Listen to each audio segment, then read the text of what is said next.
favorite of the fight matchups if he were to go down to 130.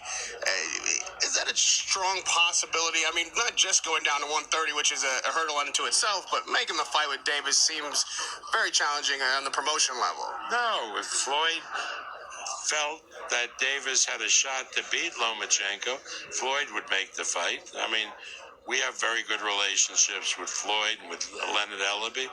He probably doesn't feel that Davis would be competitive now with Lomachenko. And, you know, Davis is a young fighter. You have to understand with Lomachenko, it's not only the professional fights that he's had, but it's that vast amateur experience that nobody else has. Nobody else has been in 397 amateur fights, won 2 gold medals. So, you know, if Floyd feels that Davis is not ready to fight Lomachenko, I go along with Floyd. I mean, you know, again, if Floyd really believed that right now that Davis could beat Loma, he'd do the fight in the 2 seconds. Wow. Those are the words of Bob Arum, CEO of Top Rank. And what he said about Tank Davis in regards of fighting Lomachenko is that if Floyd had confidence in his fighter and thought that his fighter was ready, he would make the fight. You know, and Bob Arum's not really mad. He's just kind of laid back about it because at the end of the day, fighters always use the remedy of watching and bystanding and waiting a fighter like Loma out. Yeah, that fight would probably happen in 2 or 3 years from now simply because they would feel Tank Davis is ready. But it's really not about Tank Davis being ready. He's already a young, strong fighter. It's not even about that on his end. It's about the other fighter. It's about Lomachenko. It's what Lomachenko could do now versus what could he do in 2 or 3 years. Would he still have that same grit, those same reflexes, the same speed, right? He has the IQ, but can you execute physically on what your brain can do mentally? That's what happens with a lot of fighters that are gifted, like Sugar Shane, like Roy Jones, like a lot of these fighters that a lot of their gifts were the physicalities. They were able to move. You know, Loma has a combination of both. The only thing he lacks is true power, you know, but that's what makes him so exciting because the punches that he hits you with, they don't hurt you. They more like sting you. And fighting someone like Tank Davis now would be a more fan-friendly because I think Tank has been around for a while. But it's not about Tank. It's about Loma. When Loma starts looking shitty, the fight will be made. When Loma looks beatable, the fight will be made. Okay, so if they don't see Loma changing in any kind of way, the fight won't be made.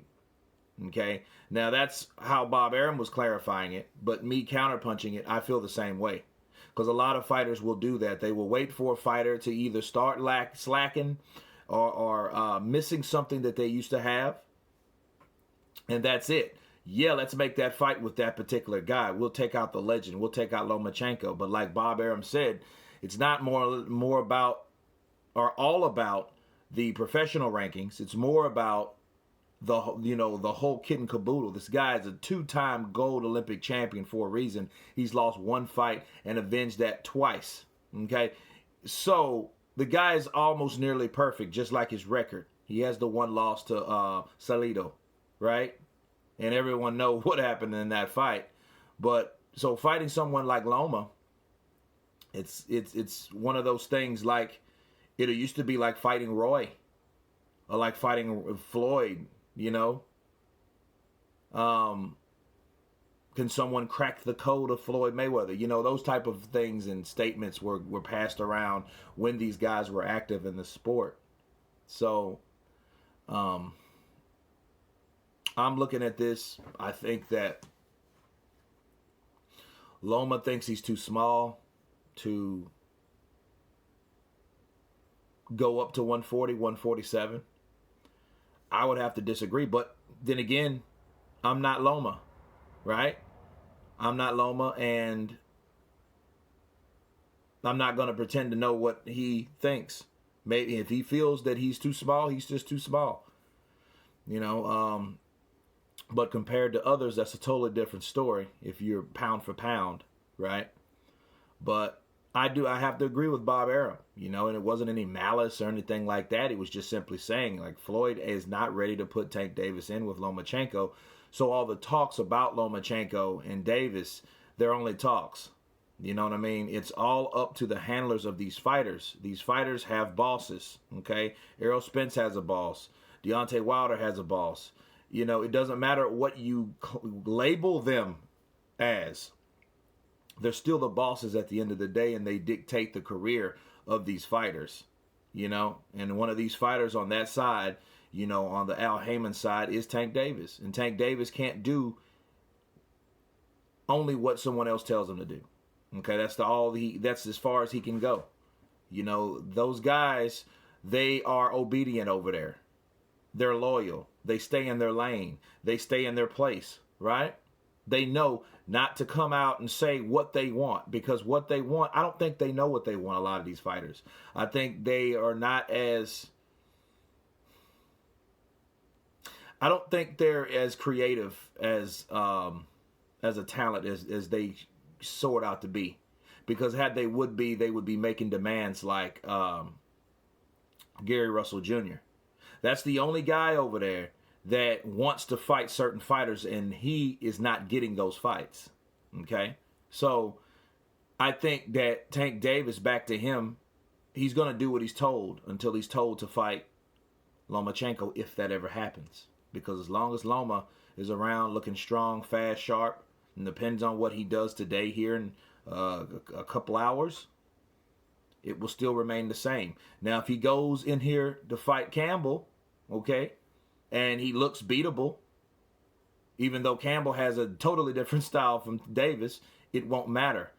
It will bring questions of doubt about this fighter. How good is he? So if he's don't look that good, hey, maybe Tank Davis can be the guy that actually beats Loma, okay, and takes him off the rankings, and Tank Davis gets up there like they want Tank Davis to be, okay? But anyway, you guys tell me what you think about Bob Arum's statements. Of course, please subscribe. And you guys been Counterpunch. Peace.